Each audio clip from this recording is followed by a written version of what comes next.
আসসালামু আলাইকুম রহমতুল্লাহ। সম্মানিত দর্শকবৃন্দ, আজ আপনাদের সামনে দেখতে পাচ্ছেন তিনজন শিক্ষার্থী, তিনজনের কাছ থেকে পবিত্র হাদিস শরীফ অর্থ সহকারে আমরা শুনব। যার হাদিস সবচেয়ে ভালো হবে আপনারা কমেন্টসে জানিয়ে দেবেন। কমেন্টসের উপর ভিত্তি করে তাকে আমরা প্রথম পুরস্কার, এরপরে দ্বিতীয় পুরস্কার, এরপরে তৃতীয় পুরস্কার দেব। শুরুতেই মুশফিকের কাছ থেকে আমরা হাদিস শুনবো অর্থ সহকারে। أول ما يحاسب به العبد يوم القيامة الصلاة। হাদিস শরীফের অর্থ, কিয়ামতের দিন সর্বপ্রথম নামাজের হিসাব হবে।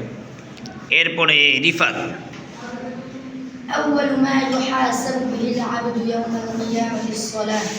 হাদিস শরীফের অর্থ, কিয়ামতের দিন সর্বপ্রথম নামাজের হিসাব হইবে। এরপরে জুনায়েদ টু। أول ما يحاسب به العبد يوم القيامة الصلاة। হাদিস শরীফের অর্থ, কিয়ামতের দিন সর্বপ্রথম নামাজের হিসাব হবে। আলহামদুলিল্লাহ, ধন্যবাদ। আমাদের তিনজনের কাছ থেকে আমরা অর্থ সহকারে একটি হাদিস শুনেছি।